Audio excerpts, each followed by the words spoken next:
Hey guys, welcome. My name's Casey with Austin Credit Care. I'm Tasha Green with Go Green Realty. And welcome to another episode of House Ready. Guys, House Ready is where we are going over all the ins and outs of the entire home buying process. Everything from when you're thinking about applying or even thinking about a home to the house shopping and the fun stuff, looking at neighborhoods and all that. Today, this episode, you guys, is something a little different than what we typically do. We're doing a little bit of outside the box here. When it comes to this getting house ready and buying a home, I think everybody's picturing the cookie cutter home, the 4-bedroom home, that's in, Center City, Austin, or, whatever, in that perfect neighborhood. But that is not everybody has the same life. Right. We are in 2021 to where now, 20-year-olds are buying homes and, 30-year-olds have 6 homes and they're investing in, the whole home buying and real estate, game is totally changed. Absolutely. So if you are thinking and you're like, hey, I know I'm paying in rent and I'm paying on the stuff, I could own something, and you may not even need to own something that you're going to live in for the rest of your life. You just know your money could be going to better use. Right. So on this episode, we want to talk about some other options on buying something that you can own that's not basically your cookie cutter family home in the middle of, the perfect neighborhood in the city. The other options out there for you to, start owning something, get an investment in there for yourself, and start getting something that is yours. So other than the cookie cutter home, let's talk about some of the other options when it comes to looking for something out there. Yeah, so let's start with the basics. Let's start with a single family resident home. Just a traditional, it could vary between they're harder to find. It could be a 1-bedroom, 2-bedroom, 3-bedroom, 4 and up. A regular traditional home, some of those, the pros with some of it having a regular traditional home, it's more, family oriented. Mm-hmm. It could be a situation where you have, in-laws, or, you can have the space to make it work for everybody. Okay. A lot of us right now going through COVID are utilizing, work from home areas. You can have an office space. You can have a large enough backyard where you can add a little office space, like a little shed. Kids have yard to run around in. So those are some of the pros with having a single family residence. Some of the cons about it could be too much yard for some people. Uh-huh. People don't maybe want to landscape it. It could feel too big. They don't feel like, the lifestyle that they have. Maybe they feel like it's too much of a cost and I'm not going to be there most of the time. Okay. So that's basically kind of depends on lifestyle and what your goals are in the next few years. Okay, so the single family home, that's more of, I would think that's for somebody who's got a family, they're in it, and that's looking to probably own something for your family and to move in with with people with you, with your spouse and your kids, or like you said, in-laws or mother-in-law. But you can also be creative, especially with real estate. Let's say you are a single person and you're like, what, I want to invest in me. I want to buy a house. I want to have a little space. You can do a couple of things. Those rooms could be designed as another closet, or Okay, I get what you're saying. So the way you're saying is that the single family residence, it's not single family. You're saying even you yourself, you could go get a home, or I could go and get a home, and instead of picturing it as the bedrooms for the kids, or whatever, it's the extra bedrooms for your studio, or your your office, or your workout room, whatever you want to do. It's not necessarily you have to use those rooms for the ideal image. Or what if you're going to buy a 3-bedroom home and 2 of your best friends also rent? Y'all could just be roommates. Okay, so you could buy the home, they pitch in for you on the mortgage, and then you're actually paying to own the home instead of renting it. Right, absolutely. Nice. Okay, so that's a really good idea. I like that. Yeah. One of the other options is a townhome. Okay. These are the type of homes that are connected to each other, but still have your own space. So you have, it could be like a big unit, and then you have half of the unit is one home or townhome that it's connected has a space, and then you have the other townhome on the other side. Some of the pros with the townhome is because it's more. Some people don't really care to have or want to do with landscaping. They don't want a yard. They're mostly going to be in the house. So that's kind of a good thing for those people that really don't want to have to worry about a yard at all. Okay. So a townhome could work out for them.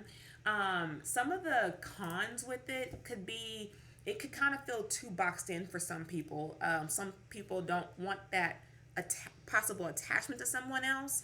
Yes. And depending on how the townhomes are laid out, you usually have like garage on this side, front door on this side, then the neighbor would have garage on that side, and then the door on the other side to kind of give you that distance. But depending on how they're set up, they could be like the front doors are on each side of each other. So some people are like, that's too close for comfort, you know? Okay. And it may not necessarily have that homey feel. Sometimes townhomes have multiple levels. I've seen them with 2 and 3 levels, sometimes 4, and it may not provide that homey feel. For some people. Yeah, that's really cool. I used to live in a townhouse. That's cool. Like, I've never thought about really buying one. But I can see the benefits in it, like the way like I'm thinking about it now, and I can see like if you were to buy a townhome, like you're getting all those benefits of the amenities, probably like if there's a pool, if it's gated, like if there's a dog park, you know, trails, whatever, like you're getting all of those benefits that you get with apartment living, like, you know what I mean, with townhome, with community, like living in a community, which is really nice because like you miss some of those things when you go to a house versus being in, you know, like in a neighborhood versus being in a small community like that, where you have just those nice things so close, and like, you know, you have tennis courts, whatever, like it's really nice. So I can totally see like some really cool pros with that. And like if you do like community and like being, you know, you may be right next to somebody, but if like you're cool with that, you like saying what's up to your neighbors in the morning or like when you get home, and you know, seeing like your kids play with other kids, you know, from, you know, the neighbors across the street. That's actually like, I can see it being really cool. Yeah, it could really be a community of a smaller community, you know? Yeah, and I can, you know, I imagine if you are living in a community of townhomes where people are buying them versus renting them, the upkeep, the respect for the property, the respect for the neighbors would probably be a totally different feel. Like all those people, you know, in the community, if you're in a community where I assume like people are owning, it would be a different feel versus being in a townhome community where people are renting, or it may be mixed. But I think it's cool like that if you are there where people are owning, like that's, you know, those are longtime neighbors. It's not like you have the cons if you like your neighbors of them moving out, you know, every year you're losing them. Like you may actually have some neighbors close to you that you're keeping for a while. Absolutely. Yeah, absolutely. One of the other options that you can consider in purchasing a residence is a condo. And definitely in the Austin area, kind of what's going on right now, you know, there's not a lot of inventory on the market right now for single family resident homes. And condos are now people are pivoting towards condos. It kind of gives you, and in other ways, it kind of gives you, like if you like that apartment style, you can find some really good condos that have multiple bedrooms, have nice views, also offer amenities like an apartment, but also kind of give you your privacy like in your own area.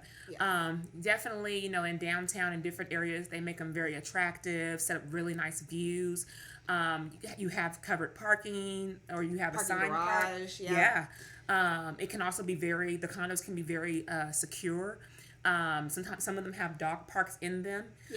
And sometimes you have common areas. So some you have really large common areas, like a little what do you call those rooms where you can like rent it out? Like if you were gonna have like a bridal shower. Oh, like a conference room and stuff that you can do that with. Yes, you have the opportunity to rent those out, and then some of the condos have like front desk staff, like a security where like a concierge. Yeah, concierge nice. Where they can't, where nobody can go up without. You know, some people have a key card, or you have a code you have to put in. So that's nice. Also. That's secure. I have seen some really nice condos in downtown, like right down on 5th Street. You know, like headed right there. It's just, oh my goodness, I've seen them. I used to have a friend that lived in downtown, and we could see the people like right on the other side of, you know, the street from us, where it was a building of condos, and you could see in where like there were 2 stories, like beautiful. Modern condos, and I can totally see that being such a cool option for anybody who's like needs to move to Austin. Like you're coming here for Tesla, you're coming here for, you know, a new job or whatever, and buying a home in Center City Austin is like, you get ready for $1 million home, Right. you know, but like, you know, and a condo will still be expensive too, but I can imagine like just a condo giving you that feel of like if you're worried about jumping into owning a home, you have that community. It's a smaller space. Yeah. You know, you have that building stuff like concierge. Yeah. There's just so many pros to that. Like, and there's no maintenance. You know, even Yeah. someone that wants to downsize, like, you know, let's say someone that is retired has, you know, 3-4 bedroom house. It's large lot. You know, the kids are grown. The grandkids are a little bit older, and it's like too much space. You know, someone in that position could also downsize to somewhere like that where your maintenance is covered. You don't have to worry about breaks and things like that as well. So it could be an option for that person as well. That is really cool. I like that. Yeah. I like the idea of being able to own something in the city without having to own a whole home and land and, like you said, maintenance and all of that. Maintenance on a home is probably like one of the most things that is like terrifying, I think, for most people, is because it's all of this stuff that like you don't know, and some of it's like physical stuff. You're like, well, I'm gonna have to like fix the sink, like, you know, I don't have somebody to call anymore. And then let's say, for example, life changes. Let's say you're a single person or you're a young couple, and we want something, but we don't want to buy the whole house right now. We want to wait. Go ahead and buy it. Let that buy right now to turn it into your investment later. Yes. Condos are amazing Airbnbs. So they can give a great investment on your return. So you want to buy something else and turn that condo into an Airbnb. I know several people that are very successful with Airbnb business with condos. Yeah, you can Airbnb anything, honestly, to be honest. But condos, because they're attractive, location. Oh yeah. Because the RVs too. I've seen that too. Just because location, the attractiveness, that privacy, but they also have that little bit of security as well. That's kind of why condos do so well with Airbnbs. Yeah, and then there's now like Pure Space and stuff where people can rent out your place for like an hour or two just to have like a meeting or, you know, or a conference or a photo shoot and stuff like that, to where you can not even let people stay there overnight. You can get paid hourly for letting somebody come in your place. And you can even do that while you're there. You can be in the condo and have people come and use your space and use it as a second income. So that's really cool. Condos sound like a really cool option. What else do we have? Yeah. The next thing is duplexes. I think duplexes are really becoming more popular because now people have more education and awareness about them. With duplexes, you know, you have the property that has two areas of living on each side, kind of like a townhome, but not the whole home feel, you know, more like kind of like an apartment, more horizontal type feel with the duplexes. But a lot of people didn't know or weren't aware in the previous years that you can buy a duplex with an FHA loan, with a first time homeowner's loan. Yeah. Okay. So a lot of people are taking advantage of that because you're getting two properties, and yes, you're making the mortgage payment, you know, over the whole property, but you could be living in one side and get a tenant to rent the other side to pay the mortgage. Oh my gosh, so it's like you're buying, if you were to buy like a duplex as your first property, you're already like, you're automatically buying your home and an investment property like in one. Yes. Like you get 2 for 1 is pretty much what it sounds like. Absolutely. And so that's why it's becoming so hot and so popular. But now people are realizing that they are hard and rare to find. So when they come on the market, they go. If you look at the MLS right now, there are no duplexes available. A lot of times they are off market. You know, they're being sold to like investors and things like that. So you got to kind of be in tune with where to find them. But they do come available off market. One of the the cons you want to be aware of is maintenance. Okay. Because you gotta do your maintenance, and then you're now a landlord. You're responsible to take care of the other tenants' maintenance as well. So that can kind of be a con. But if the rental market is, you know, hot enough, you could probably push a little bit more on your rental to make sure you cover the cost of those unexpected maintenance fees. Okay, cool. So it sounds like a duplex is an option. Like, you know, it's when you're wanting out kind of like you're able to handle the responsibility of a home, but you're not, you know, wanting all the way out of like the apartment living at. You still just need something small, and it can bring you in another income. It sounds like that's a really good option if like you're in that position and like you can, like, you're not scared of the maintenance on a home. If you know, like, you know how to prepare for that. Maybe it's not your first time owning a home either. Like, and a duplex seems like a great investment property. It really is. Yeah. So they would go the same thing for like a triplex, which is 3. A duplex is 2 living areas. Triplex 3. Quadplex 4. Okay. Yeah. That's cool. So duplex, and then what about, so the duplex is where, like, it's one building and it's the two homes, or the triplex, or whatever. But what about like the manufactured homes, like where you can just where it's like the house where it's already made and you just move it to where you Those want. are becoming very, very popular as well because, I mean, if you have not had an opportunity to look at some of those modular homes or mobile homes or even tiny homes, I mean, they're making them really nice. Yeah. I'd be like, all that? I ain't got all that in my house. Yeah. So they're very, very attractive. I mean, they are putting everything in these manufactured homes. I'm sorry, they're nice. Yeah. And the Okay. price point is lower. It's way more affordable. Yes. But some of the cons with these manufactured homes, tiny homes, and mobile homes is the land. Land Okay. around this area and Austin area and the greater Austin area is like gold. Okay. It's hard to find. When you find it, it goes very fast and it can be expensive. So if you work with a tiny home company or a manufactured home company or a mobile home company, sometimes they already have designated lots. Okay. But you have to rent the lot. So not only will you have the mobile home or modular home payment, which is relatively way cheaper than a home, owning a home, you have a lot rent that you have to pay for and you don't own the land. Okay. So, okay, that sounds like it can be a challenge. So, when it comes to, like, if you're wanting to use like a mobile home or, manufactured home as an option, land is probably something you need to look at first, Right. because buying the home, you have to know where to put it. Right.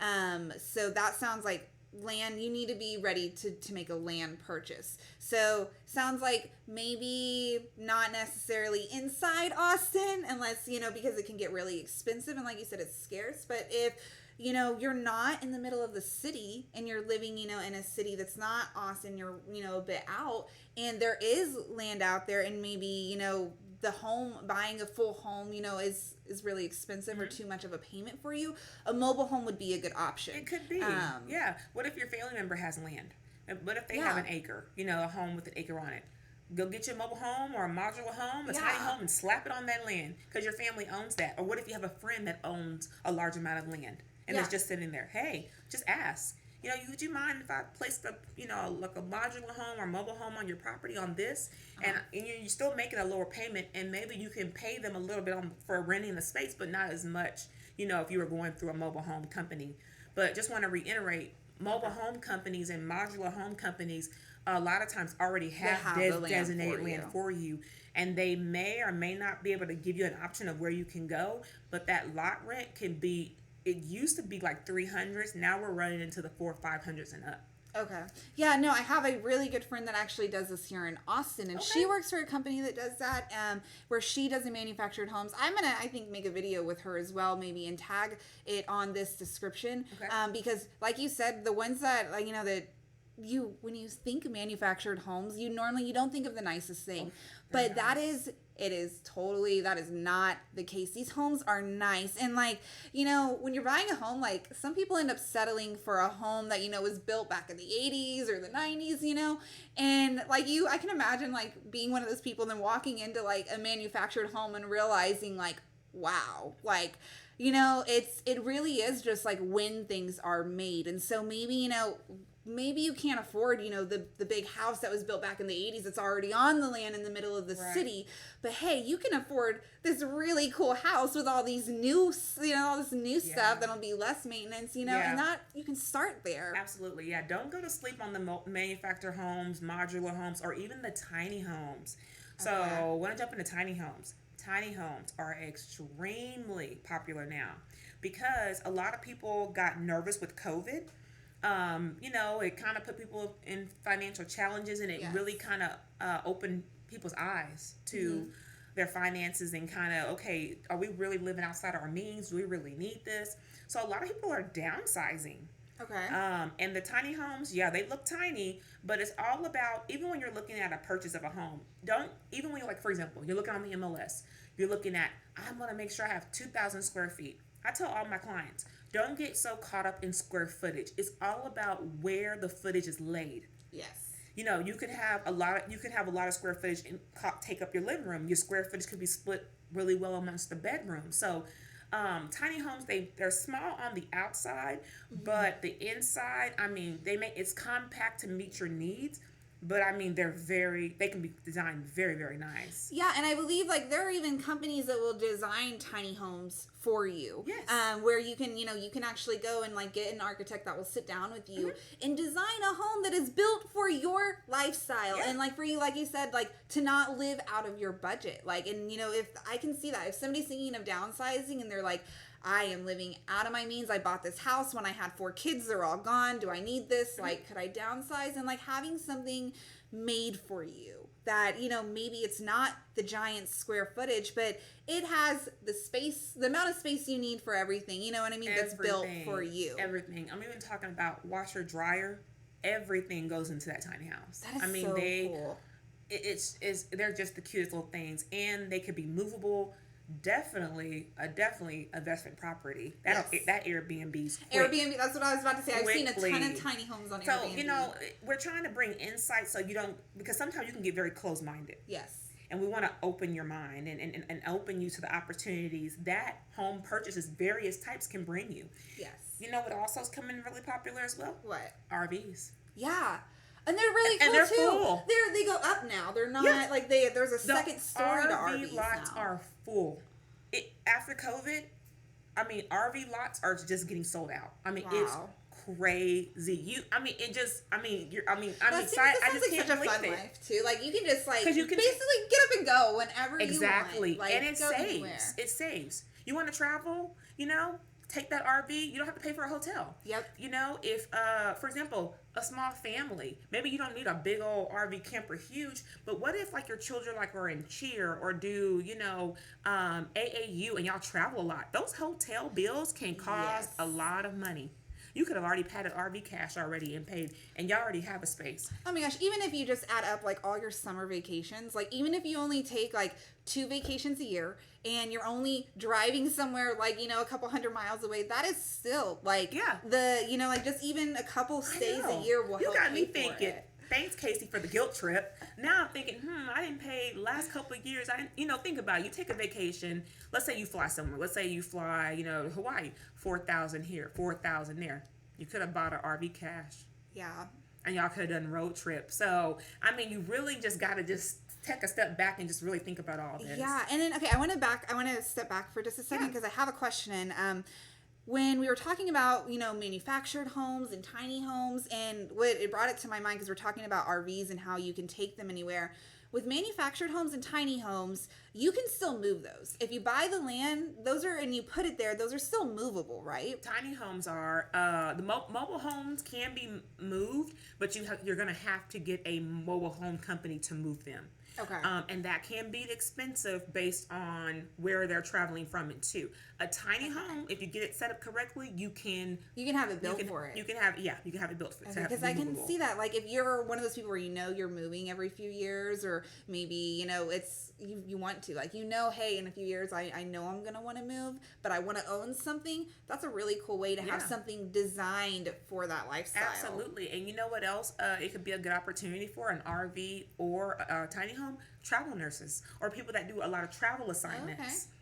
So think about that. That's something I didn't think about because that is like there are so many people who that's a lifestyle. Mm-hmm. Traveling is a lifestyle, and owning something may not have even been like really a real option for them until they like things like this were really brought into question, like and really thinking outside of the box, like they may have not thought they were going to get to own something because like it's hard to get out of the mindset of like the cookie cutter home, like and think about your other options. So this is a really cool way if you're traveling is something or you're not ready to buy the full house yet, to think about those other options. Mm-hmm. Yes, absolutely. Okay, so I love that we talked about other than if you're wanting to buy a home and you're not ready to jump into a $1 million home in the middle of Austin, or just buy you're not ready for the full house, there are other options. You can get into owning something and get out of renting without having to buy like the single family residence. You can buy, there are all these other options for you. Absolutely. And if you haven't understood by the end of this that just having even whatever type of purchase you want to make, the opportunities that open up once you have it and you're not stuck. So a lot of people feel like I'm going to buy a house, whatever type it is, and I'm stuck. You're never stuck, especially with real estate. There's so many ways you can make money off of that. You know, you talked about people renting the condos by the hour. Look at the opportunities that can be provided and more multiple streams of income that can come in just by even having a type of property in your possession. Yeah, absolutely. Okay, so today, guys, we kind of dove into some thinking outside of the box when it comes to, owning, a home or a property. Like if you're looking into getting out of renting and into a home, these were some other options. If you guys have questions over any of this stuff, drop your questions down in the comments below. We want to answer them. If you guys want to talk more about this with, either fixing your credit to own something or you're looking into purchasing something and you have some more questions, there are going to be links for booking appointments with both Tasha and I for free consultations. So that way, if you guys have questions, we are here for you. If you guys just want to hear more about other topics when it comes to the home buying process, drop those in the comments too, because we want to make more videos to bring you guys value on what y'all want to hear. Until then, you guys, we will see y'all next Thursday, where we're posting our house ready videos. My name is Casey with Austin Credit Care. I'm Tasha with Go Green Realty Group. And we'll see you guys next time. Bye.